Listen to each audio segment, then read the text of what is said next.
The hum of machinery blended with the distant sounds of life aboard the vessel ESF Horizon as it drifted through the endless stretch of blackness. The ship had seen better days.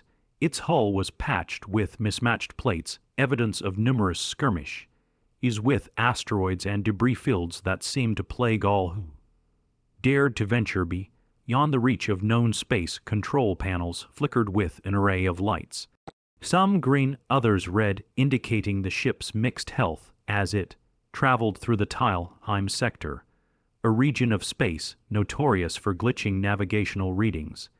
Captain Lyra Idris stood at the helm, her fingers deftly dancing over the controls as she scrutinized the holographic display of their trajectory. She wore the uniform of the Earth Space Federation, though it hung loosely on her weary frame, reminiscent of old sailors caught in the pool of the sea.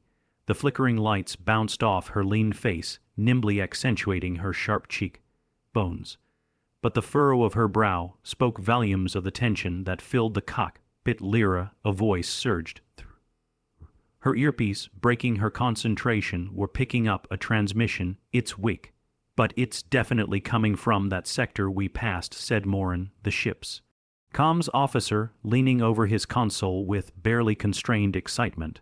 Wait, one, Lyra replied, straightening at her station. It wasn't out of the ordinary for them to intercept old transmissions, but this one had a metallic edge of urgency that tingled up her spine. Sir, you need to hear this. Morin's fingers raced as he filtered through static with a deep breath.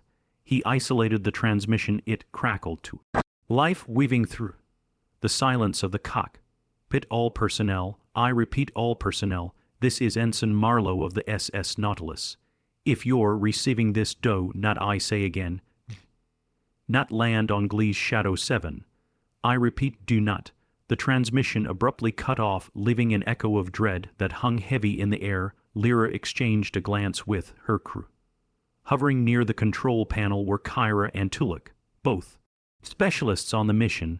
Tuluk, a broad-shouldered engineer with skin the color of polished bronze, wrestled a worried expression, while Kyra, ethereal and sharp-eyed, appeared oddly intrigued. Should we try to boost the signal?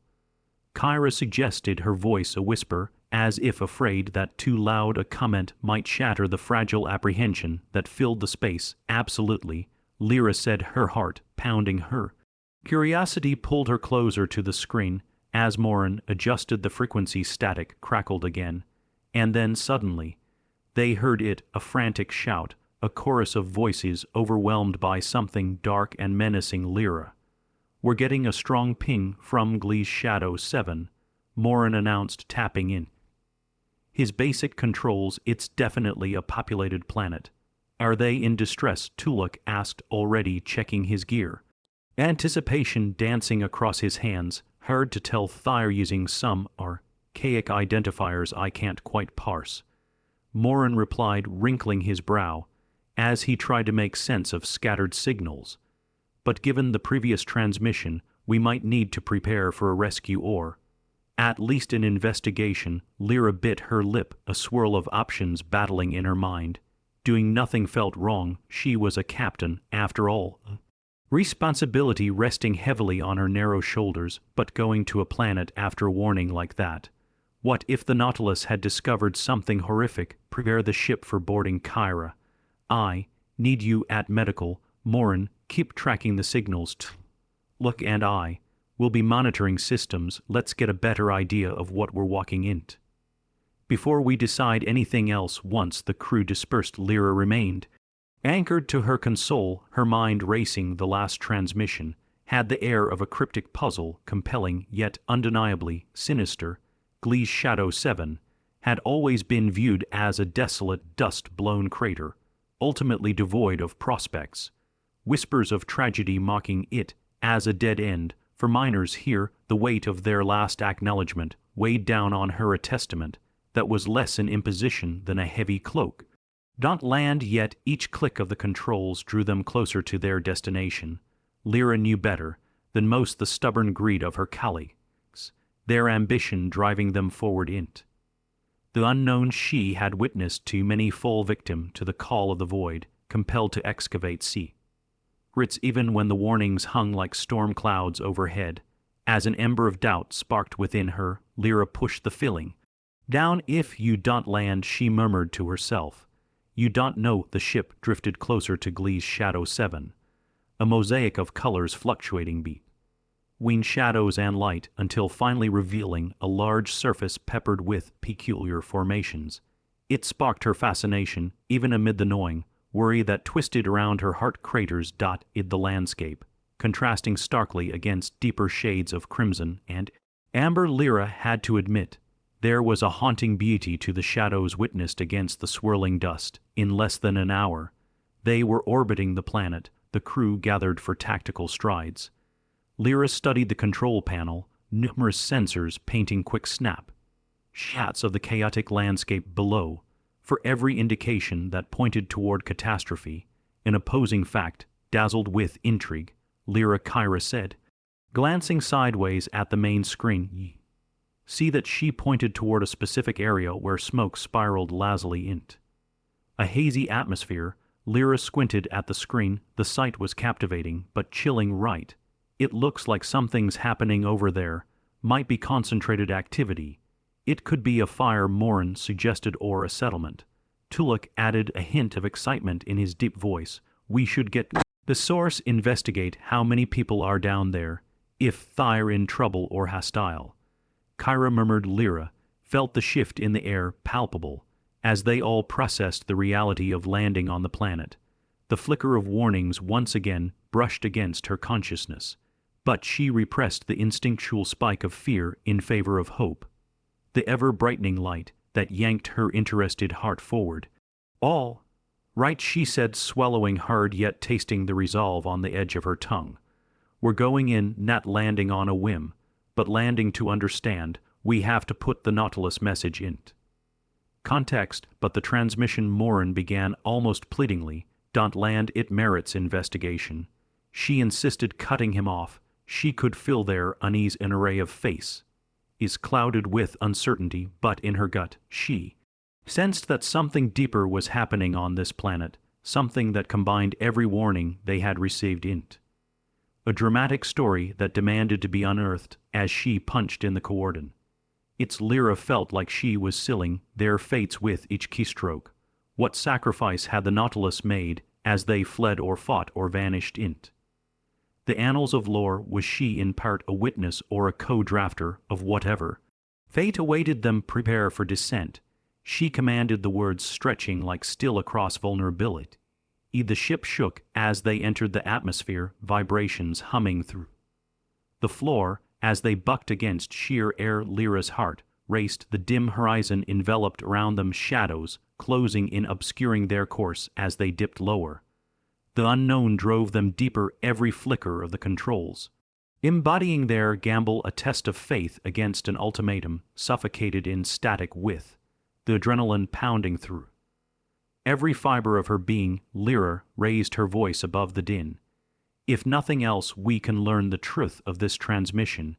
Yet within her chest an echo resonated, an unshakable feeling that permeated her resolve, a foretelling for the journey yet unfurling. Quickly now, she urged, as the vessel let out a loud groan, fighting against the tumult of the world awaiting them below.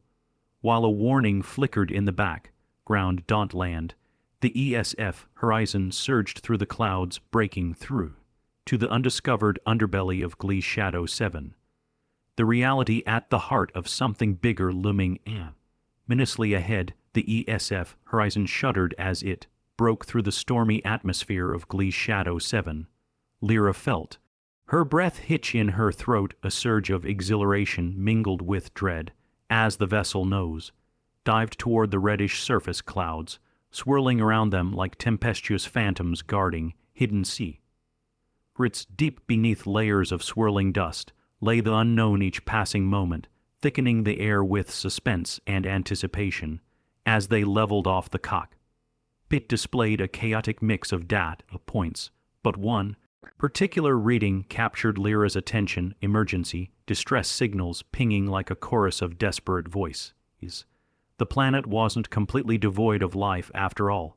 It was alive with unspoken stories, filled with potential connections, waiting to be found in the midst of chaos. We're descending into an area with multiple heat signatures. Captain Morin announced, his voice steady despite the vibrant energy that pulsed through. The ship looks like a potential settlement near that crater. Lyra's heart quickened on screen. She instructed, her voice firm but tinged with curiosity. The main display transformed, showcasing a patchwork of structures scattered amidst rocky terrain. Beneath them, tattered flags flew limply in the faint breeze, bits of fabric, stained by wear and the shadow of neglect. But here and there Lyra sensed something more, signs of life, intertwined with faint tendrils of smoke. East shelters silhouetted against the sun like whispers of hope, fighting against the shadows approaching landing coordinate. Its Tuluk announced, his thick arms steadying the ship with practiced ease. Even as the vice screen flashed through glimmers of fear and uncertainty in the moments preceding their touchdown, Lyra took a deep, steadying breath. She felt her crew's uncertainty radiating like heat waves, and she turned to face each of them, their eyes reflecting the weight of the unknown, just as vehemently as her own. Remember what we're here for, she said softly, her voice cutting through the tension. We want to help. We want to understand. Kyra, ever the empath, nodded. If there are people in need, we can do more than just listen to static. We may be their lifeline. The ship jolted down onto the surface, metal groaning beneath their weight, and Lyra felt something shift in the air, a palpable essence of hope, a tenuous thread binding her crew together. They were forcing themselves into the heart of a mystery, one that had now spooled out before them like a fractured tale, begging to be uncovered as they embarked, stepping onto the uneven terrain. The air thickened with the fading warmth of the day. Lyra noted the surrounding formations, jagged rocks framing the open space ahead. And then the soft murmur of voices caught her attention moments later. A group approached them at the edge of the settlement, figures draped in worn fabric, their skin weathered by the harsh sun. Lyra took a step forward, her pulse quickening. The people were thin, but their posture spoke of resilience, backs straight, eyes bright beneath the canopy of haphazard head coverings. One woman, hair braided tightly against her scalp, stepped forward, clutching a bundle of makeshift artifacts in her arms. Welcome, she said, her voice melodic, charged with a curious blend of caution and welcoming warmth. We are the remnants of the Nautilus crew. I am Talia. We have waited long for news. Lyra's heart sank for a moment. You're the survivors? Yes, Talia affirmed, her expression darkening briefly. We lost many, but we survived, still weaving lives from the threads of loss and despair. The message is you picked up were from our efforts to reach out. The gravity of their connection hit Lyra profoundly. Here was a community forged by resilience, tangled in tragedy, yet glowing with an indomitable light. Tuluk stepped beside Lyra, his sturdy figure providing a protective presence. How can we help? He asked, his voice deep but gentle, a call to action wrapped in kindness. Talia's gaze flicked to the ground for a fleeting moment, a shadow passing through her warmth. Survival requires assistance, but it also compels reconciliation. We bear the weight of loss. Our people have felt despair and betrayal. The systems we relied on crumbled, and hope dwindled like the dying light. A deeper silence engulfed them, underscoring Lyra's connection to these people. Their plight echoed within her, a reflection of lives intertwined. They belonged to a fractured collective, now seeking wholeness again, driven by an instinct to bridge the unknown. She stepped closer to Talia, her voice softening. We will work together. We want to hear your stories, understand what it means to carry your burdens. We have medical supplies and experience we can share. Talia's eyes sparked with an ember of hope, subtly illuminating the warmth of community. There are many who could benefit from care, where despair lingers like frost on the soul. But first, perhaps you could help us repair our communications. A gentle understanding washed over Lyra, the shift igniting within her a sense of purpose. She noted how so often communities began by rebuilding trust brick by brick, We can handle that, let's see what we can do. As they ventured deeper into the settlement, they stumbled up and a vibrant backdrop of color amidst the duller hues of the surroundings. Children with laughter-painted cheeks dart it past, glancing up with wide, curious eyes, devoid of fear in their innocent expressions. Distant sounds of drumming resonated, weaving through the air like a gentle invitation to warmth and connection. Once Talia led them toward the center, a modest gathering space. Lyra and her crew began their assessment of the communications hub. This unit, Morin pointed at a small battered console sitting under a tangle of vines. It just needs a few repairs and a software update. We can have it operational again before dusk. As they worked, the community buzzed around them, a harmonious blend of purpose emerging as they shared tales of resilience. Talia spoke of those who had led the heartache, people who had succumbed to darkness, tragedies of homes lost in the chaos of space. Yet within the same breath, she recounted moments of beauty, shared meals, laughter around the fire, the births of children who carried hope forward like the sun. Each story told served to knit the fabric of their growing friendship, tension easing with each exchanged smile, and gradually every pang of sorrow was transformed in the warmth of community. Lyra's heart swelled as she watched the interactions unfold, the blend of energy among her crew and the villagers creating a strange yet familiar symphony of life. Tuluk had knelt beside a group of children, painting with them and elaborating on various makeshift devices he concocted during his engineering days. Within each laugh that erupted, Lyra found echoes of care, free delight that promised connection, even as the mockers of loss clung to the air. They thrived in joy while nurturing the spirit of collaboration. In the midst of fixing the console, Kyra reached out to Talia with intent. Your community seems close-knit. What experience is brought you together? Talia's gaze drifted thoughtfully as she considered loss, impulsive decisions driven by desperation. But we recognized that survival intertwined our fates. We have learned to listen, to comprehend others' struggles.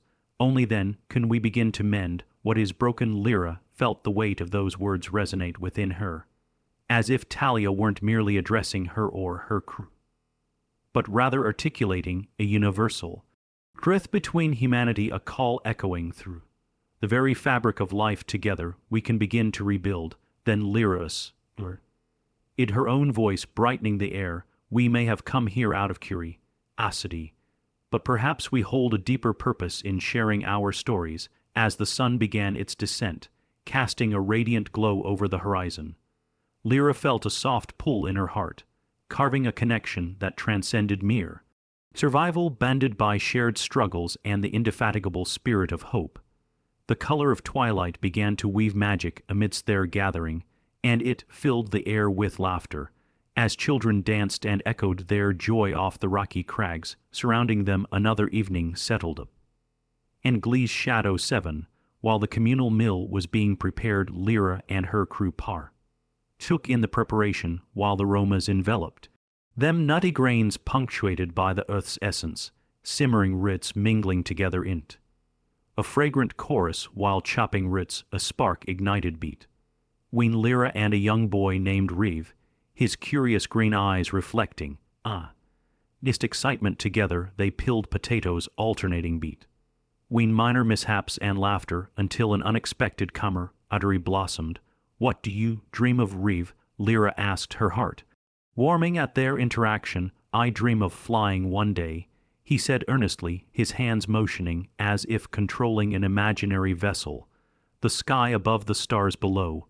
It explore everywhere. Lyra felt something shift within her, a flicker of resilience she recognized as hope. You will one day, she replied, gently brushing a strand of hair from her face as she observed the premonition of adventure sparkling in his eyes. Never lose that dream. In many ways, it's the path toward discovering who you are. That evening gathered around camp fire. Stories began to weave their way through the flickers of warmth, an inescapable bond forming among those present. Lyra marveled as each person shared their tales of origins, showcasing their tapestry of existence. Talia narrated how she had once charted new worlds before the Nautilus crew encountered there. Reeve spoke earnestly of his wish to become an explorer, capturing stories to share with future generations.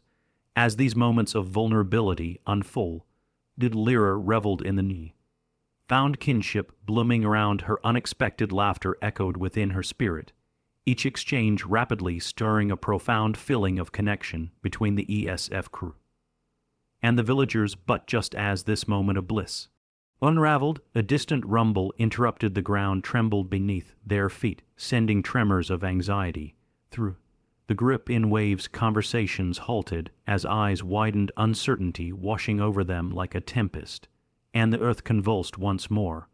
What was that? Kyra whispered, tightly gripping Tulloch's arm. The expressions in Talia's face darkened with renewed worry. Not again, she trailed off, staring into the distance where new plumes of smoke erupted like ominous signals from the heart of the planet. The tremors, they might indicate the resurgence of the ancient mines. If that's true, we could be in danger. Lyra frantically turned to Morin. How does the communications hub respond to such incidents? Can it forecast further tremors or calamities? No guarantees, he admitted, eyes narrowed in concern. But already typing commands. We need to check the readings. The atmosphere shifted, the flame of warmth near the fire flickering against their rising unease, as they absorbed the implications of a fragile truce now encumbered by new threats. We need to come together, Lyra urged, facing the villagers gathered around them. If we can strengthen our communications and pool our resources, we can gather information. We need to be prepared. The collective murmur grew louder as Talia nodded steadfastly, replenishing the fire with vigor. Then let's do this together, Talia proclaimed. As we forge this path, we won't lose sight of our purpose. Survival depends on our unity. We are stronger, resilient together amid the storms.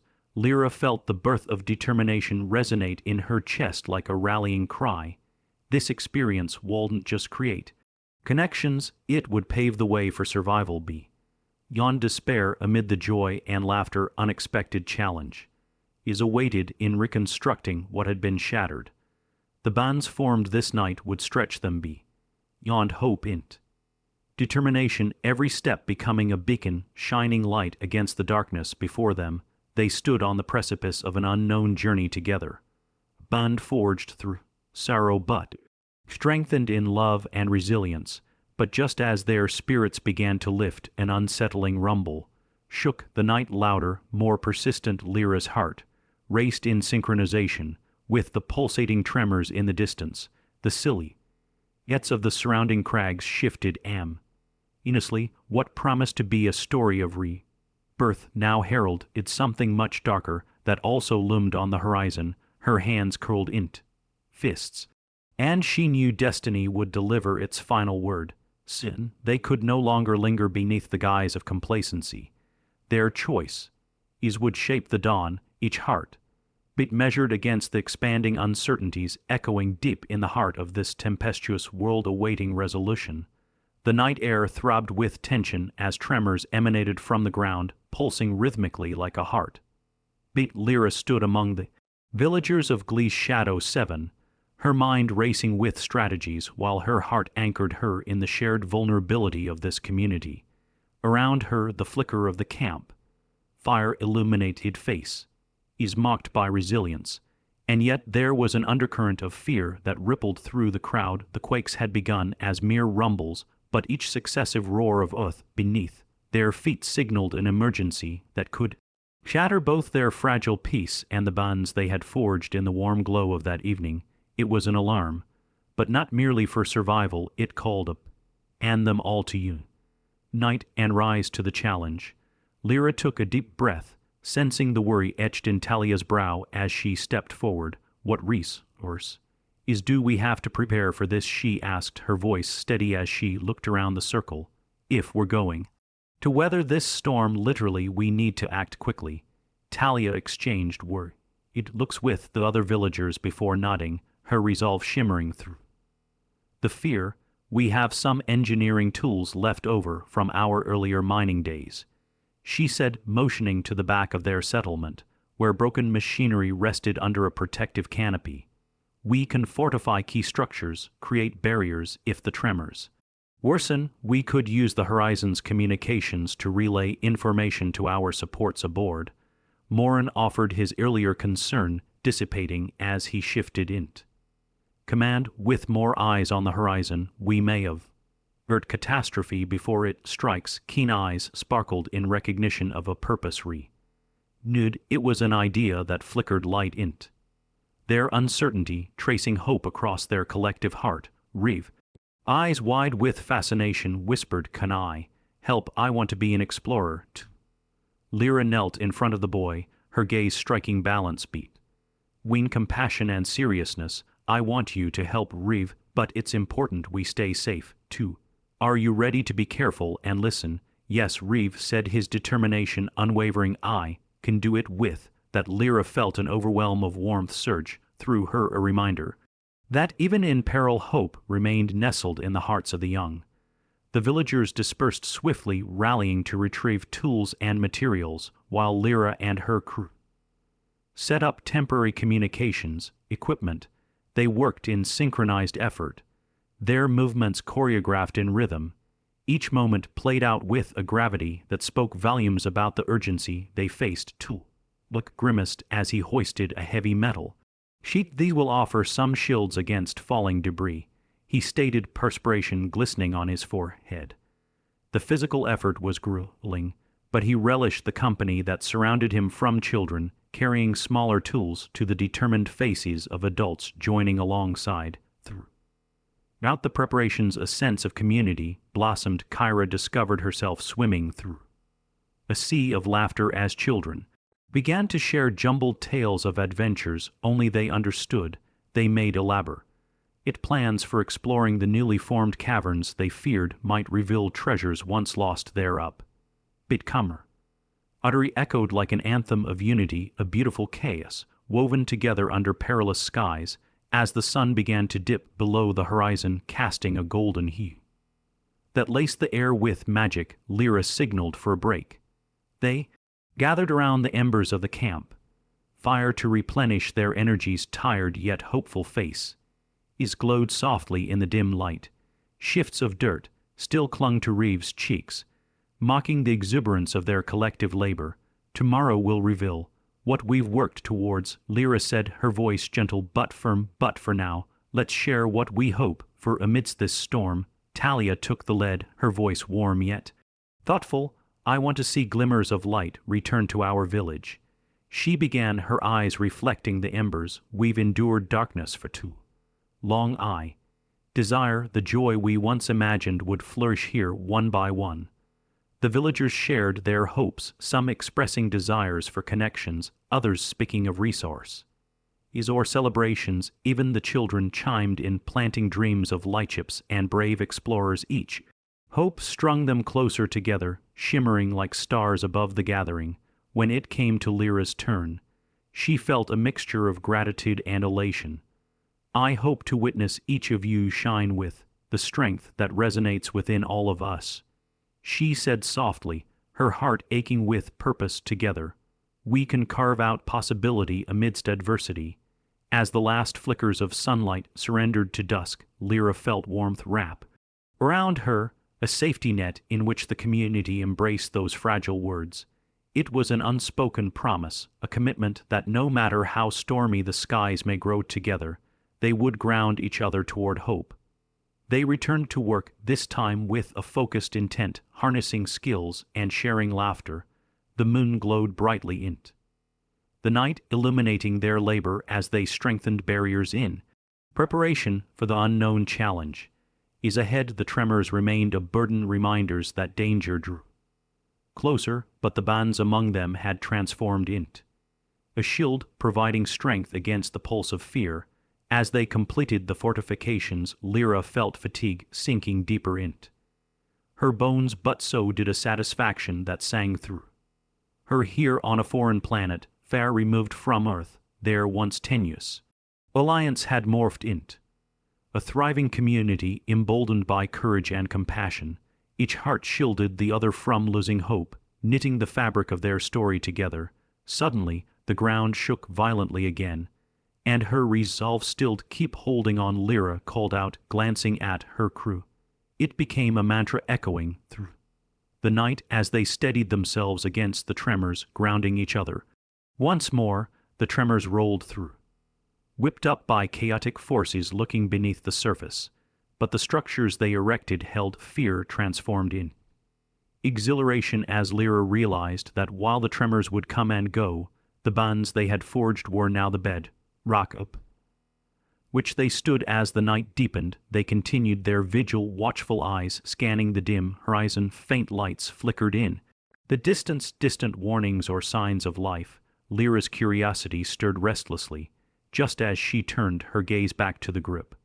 The ground groaned one last time, and then fell silent in eerie stillness, blanketing even the wildest heart. Bit of the night, after what felt like an eternity of holding their breath, the villagers gradually exhaled, laughter melding with disbelief. "It's quiet," Kyra whispered, her eyes shimmering with relief. Her spirit uplifted. Lyra felt hope dart and tease within the cramped space of her heart. They had weathered the quake together. The work they had engaged in today created a bond stronger than the ground which had once trembled so ominously beneath them. As dawn approached, a soft light washed over Glee's Shadow 7, and Lyra watched as each person settled into a rhythm, a sense of camaraderie. Posed around them, children picked strewn bits of fabric amidst the rocks for makeshift decorations, their laughter spilling into the gentle embrace of morning. Talia appeared at Lyra's side, a sense of peace radiating from her as the first rays of sunlight spilled into the camp. "Thank you," she said, her voice thick with gratitude. "You've reminded us of what it means to stand tall even when our roots are shaken. You have given us the strength to hope." "No," Lyra replied, turning to embrace Talia, a gentle warmth enveloping them. "You've reminded me of the power that resides within community of shared struggles and triumphs together. We are unstoppable with you'd purpose." Lyra gathered the group to devise strategies for the day, the gentle breeze brushing across their tired brows. They embraced their roles, and the mosaic of color and life glittered around them, each chosen purpose resonating through every shared decision. As sunlight fully broke over the horizon, illuminating the rugged landscape below, they could all feel the palpable change. The people of Glee's Shadow 7 possessed the will to rise, knowing they were not alone in the fight. The ESF horizon had become a beacon for them, guiding a new chapter of mutual support, familial bonds, and hope. A rumor sparked laughter as they began piecing together their communications hub, their camaraderie evident in each little triumph. The hub's signals began to pulse, reconnecting them to broader lines of communication, stitching paths to potential support and allies. Lyra stood at the center, directing tables of villagers and crew, while the beacon of a new morning flickered promisingly before them.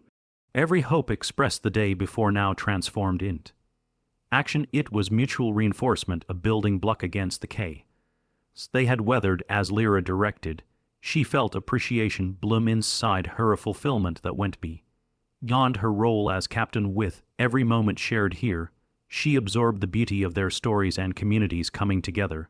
She believed magic unfolded through connection. That afternoon, a rumble sliced across the surface, but not from the earth, rather from a fleet of lightships that glided from above, surrounded by marbled clouds, piercing blues and whites spilling on the planet like a gift. Lyra and Talia turned toward one another, breathless at the sight overhead. It was their allies, a collective come to support, led by Captain Harrowby from the ESF. Lyra felt tears prick at her eyes, the sense of joyous reunion flowing between them, a secure connection, she thought, her heart swelling, built from the very foundation of shared values, the kind that could withstand the storms of fate. As the ships descended, the excitement spread like wildfire through the camp. Joyful exclamations erupted as support teams urged, mingling with their found allies, providing essential resource is strength and relief. The work they had invested in nurturing bands blossomed like flowers beneath laughter and trust. They amassed determination not solely for themselves but for the future that held the promise of growth wrapped in kindness. And so it was that Lyra, Talia, Morin, Kyra, Reeve, and the rest stood together in awe this moment, row with possibility would mark a turning point in their lives in the wake of adversity. Friendships had solidified int an unbreakable band clay mole, it thickly by love and perseverance, dappled with each story and laughter etched forever in their kaleidoscope of memories, as the sun climbed higher, illuminating the horizon with shades of browns and greens, bringing life to the days of grief-turned joyous hours. Lyra felt a sense of peace settle around them, a quiet reflection of every shared experience echoing like stars spun from the time of their dreams. This was the new dawn. This was the gift they created out of hardship, a testament to the human spirit, its capacity for both kindness and growth.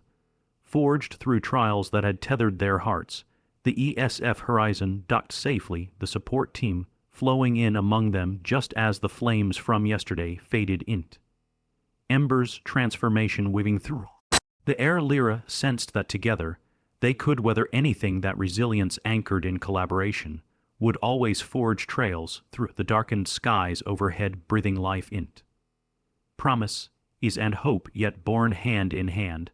They forged a legacy beneath the glowing embrace of the stars, their hearts fluttering with the realization that journeys could lead them home, even on a distant world, a world reborn not through struggle alone, but through an unwavering band formed amidst the ever-evolving tides of life. In that crucial moment, they understood hope had always been there, tethered in kindness, the very thread of humanity, woven together to create something magnificent.